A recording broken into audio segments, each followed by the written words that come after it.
This podcast is brought to you by Free Buddhist Audio, the Dharma for your life. Our work is funded entirely by donations from our generous listeners. If you would like to help us keep this free, make a contribution at freebuddhistaudio.com/donate. Thank you, and happy listening.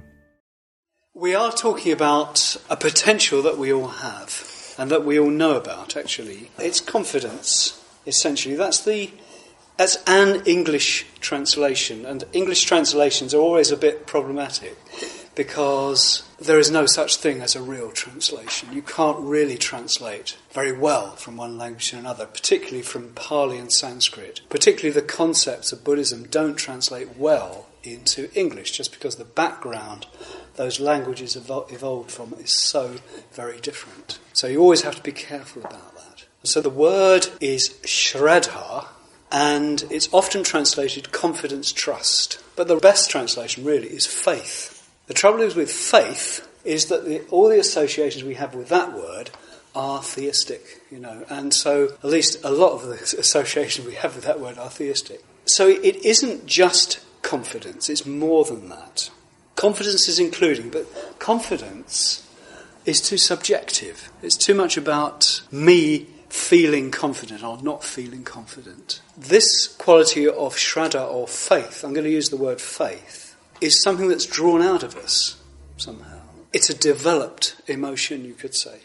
I mean, it is a state of inner confidence and clarity, contains clarity, and lack of doubt and lack of hesitation. It is all of those things, but it's more than that. It's our response to what is good. As I explained a bit down in the shrine, it's our response to what's good. And it's our response to higher values as well. And when we have responses like that, we feel good. We do feel really uplifted by it. It's our response to what's true and our response to what's inspiring. And faith makes it sound religious. Faith makes it sound religious. It can be connected to religion. That's not a problem. But actually, the emotion or the mind state we're talking about is completely independent of any structure like that. It's a natural response to the good and our wishing to participate in that somehow. So you can see it can be religious, but it's not necessarily so. So when you see somebody being kind or helpful or courageous or really speaking the truth, perhaps when that's quite a difficult thing to do, when you know about that or see it, you think, oh, good for them. I'm so glad they said that, and it buoys you up, has an uplifting effect, and so that's it. That's faith in this sense. So I'll try as we go to remove the religious or the theistic, more accurate, theistic associations. Basically, this isn't faith in God, it's faith in our own capacities. It's a kind of a deep reassurance that we have the capacity to grow and awaken. It's as though moments like this put us in touch with something that's already been there, but we feel incredibly encouraged and motivated by something inside us. And these things are discussed in a Buddhist tradition called the Abhidharma, which might have been mentioned quite a bit in these talks, I don't know. Ratnaprabhu is shaking his head. I'm going to have a little excursion here into kind of Buddhist tradition, you could say. And to explain this term Abhidharma, the Buddhist teachings, were at some point divided into three, what they call baskets. Three baskets, presumably, because when they finally wrote down the oral tradition onto palm leaves, in somewhere or other, I'm not quite sure how they did that, but they wrote them on palm leaves, and presumably these were stored in baskets, yeah? And a basket is a pitaka, Sanskrit or Pali. And sometimes you'll see the teaching referred to as the Tri Pitaka, or the three baskets, right? And the three Pitakas are firstly the suttas, the discourses of the Buddha. And the suttas are the stories about the Buddha or his disciples teaching the Dharma. It's the stories about that. How this teaching came about. You hear about some circumstance or other, and the Buddha decides to give a teaching, and you hear that whole story. And there's thousands of these suttas, and they're arranged in 5 collections, 5 sets of books. And we've got all of these in the library downstairs. So you get the story, you get the circumstances, often very interesting, and then you get the actual teaching that's given. And then you might also get the story about how the teaching was received, and there may be something coming out of that as well. So that was one kind of Buddhist scripture, the suttas. And then you get something called the Vinaya. The Vinaya means the discipline. This is mostly for monastics, but it applies to our practice as well to some extent. It's the stories, again, stories about the circumstances in which the Buddha found it necessary to make a rule for the monastics. He found it necessary to say, actually, we're not going to do that anymore. And he tells the story of how that came about. So again, you get the story, you get the circumstances, often fascinating details about something that went wrong somewhere or other. And then you get the Buddha saying, well, actually, we're going to do it like this now, okay? And there are 3 books of Vinaya. I don't think we've got those in the library. We haven't, but we should get them, yeah? And then the third basket, the third Pitaka, which this one has 6 volumes, is called the Abhidharma. And the Abhidharma kind of means something like the higher teaching, something like that. Or maybe it's kind of overview teaching. And this is just Dharma. There's no stories. It's just Dharma, without the stories. So this is where the Buddhist tradition, stores all its discussions about how teachings work in practice. This is where you'll find the really clear inquiries about the nature of different mental states, like Shraddha. Yeah? That's the connection, faith. So it can be really instructive to read and study how great teachers of the past, like Xuanzang, for example, who lived in the 5th century in China, how he looked into the nature of these experiences, which we all have, but which can be looked into and understood in tremendous depth, and really going to the relevance of these states and the uses of these different states that we have. Xuanzang is just one commentator on the Abhidharma, but his work is especially highly regarded as one of the main Mahayana commentators from the Yogacara point of view. And we value his work in Triratna. And his most famous work is this. I've got some props for this talk. Is this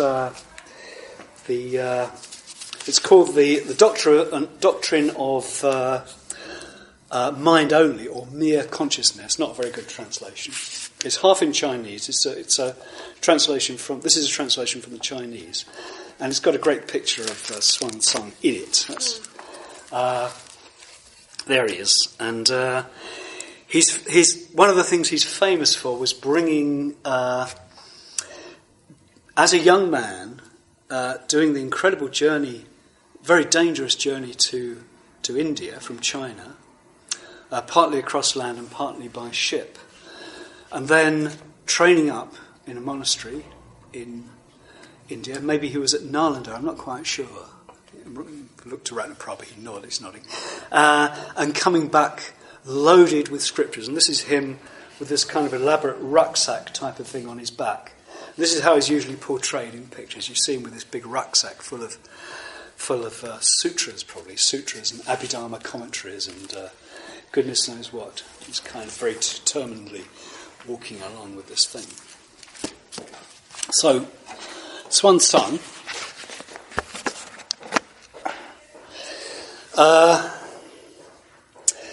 and this text was basic to a book called Mind in Buddhist Psychology, this rather dog-eared old book I've got, that Sangha did a seminar on in the 70s. Yeah?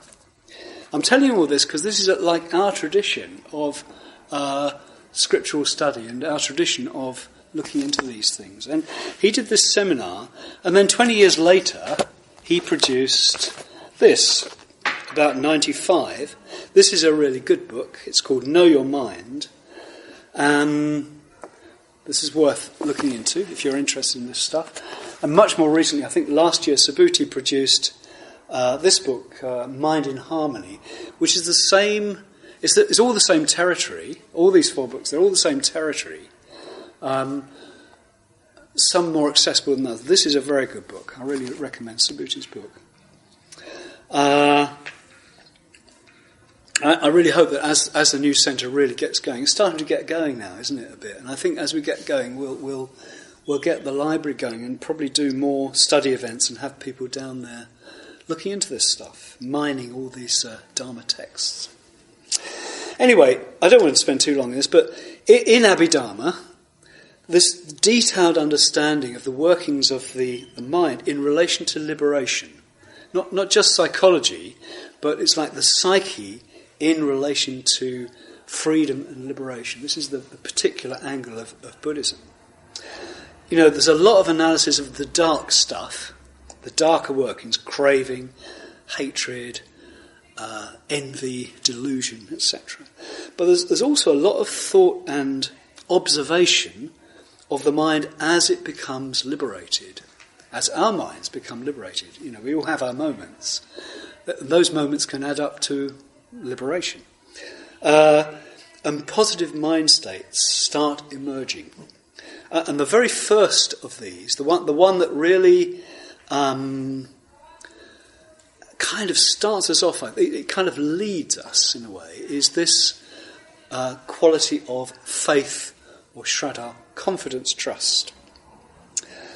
And the main book, this actually, Swansang's book, is a commentary on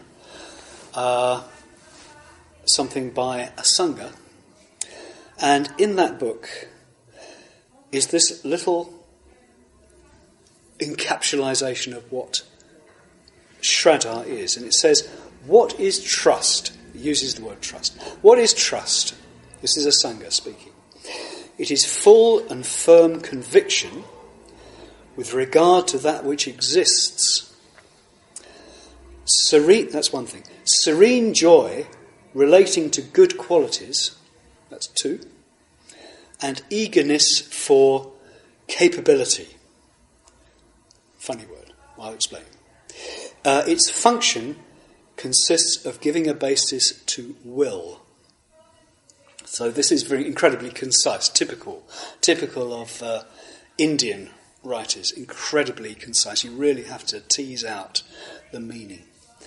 So trust here is conviction regarding what exists, joy regarding good qualities, and eagerness for capability. I've mentioned these things already in the shrine room downstairs. There's 3 things we respond to. What exists, that is the nature of reality. There's good qualities, that's the goodness of others. And there's capability, that is our own capacity for awakening. So first of all, our conviction regarding what exists. When we hear about the kind of fundamental Dharma teachings, we hear that everything arises on the basis of conditions, for example, or we hear that, and we notice also in our experience, that everything is impermanent and changing. That gives us a perspective, a certain perspective that nothing lasts. Or we might hear, or our attention might be drawn to the fact that nothing has a substantial essence. You know, these are really deep, profound teaching that need a lot of applications. But sometimes these teachings hit us like a thunderbolt. They hit us, and we really see that is true. or this really opens something up in us. It might not be a case of seeing that it's true with our head, but hearing that might open up something in our heart, and we realise, wow, that really is something. And this is faith. This is deep faith arising. That when we recognise that it really is so, it really is true. This is the deep Shraddha, deep confidence, deep faith. We're moved. We're moved by the truth somehow. It's not something thought through. We're definitely moved in the seat of our being. So that is Shraddha. This is the one aspect of it. So that's one. And then two, joy regarding good qualities. A Sangha writes that in the 4th or 5th century sometime in India, right? Joy regarding good qualities. Essentially, as I said at the start, Shraddha is just our heart response to the good and the true. And we all have that. We all have that. It might get distorted somehow, sometimes. It might get often quite distorted, actually. We might get a bit cynical, for example. We might fall into the view that people aren't really good. You might often think that, they're just putting on a show to cover up something that's much nastier, and that really fundamentally people are quite nasty, It's easy to fall into that view, especially if you get very disappointed. Yeah? And some people, a lot of people actually get habituated to that distorted kind of a view. And actually, they're not wrong that people do often put on a bit of a show of being good. It's socially unacceptable not to look good, right? So people will do that. But it doesn't really mean that they actually are nasty, that human beings are fundamentally bad or, flawed in some sense. I think people often do take advantage of others' goodwill, but I think the deeper response is the positive response of appreciation. People appreciate it when others are kind to them. People appreciate the good. So, normally when we see someone else doing something worthwhile, someone helping someone or something like that, there's this sense of uplift. Or you read in the news, or you might read in history, about some outstanding act of courage or incredible generosity. And that can be very moving, inspiring. So that's Shraddha, that's our capacity, our inner capacity to be moved in that way, in big ways and in small ways. And when it happens, it can just make our day, or it can change our life. There are degrees of it.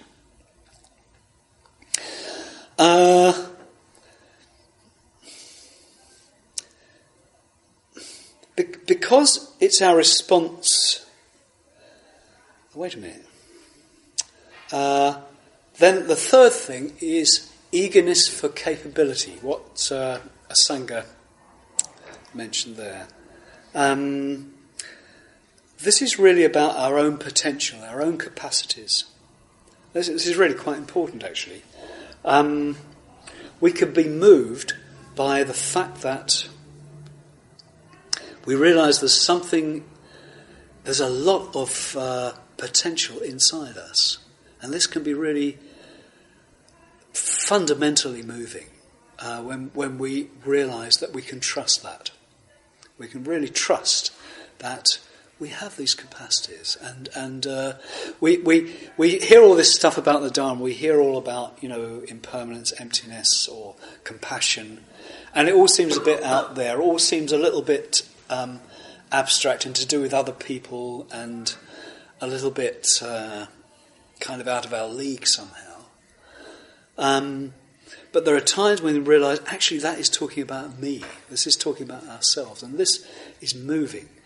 We think, oh yeah, I can do this. I can do this through my practice. Or I can change myself in small ways and big ways, or whatever. And we realise that Dharma isn't something remote, but Dharma is about us. And it just needs more attention to bring it out. And it's as simple as that. And this is deeply moving. And this again is faith in that third sense. That's really all I've got to say. I told you it was simple. I told you there was only a small aspect to it, but it is very profound. I hope you get some of that. We hope you enjoyed this week's podcast. Please help us keep this free. Make a contribution at freebuddhistaudio.com/donate. And thank you.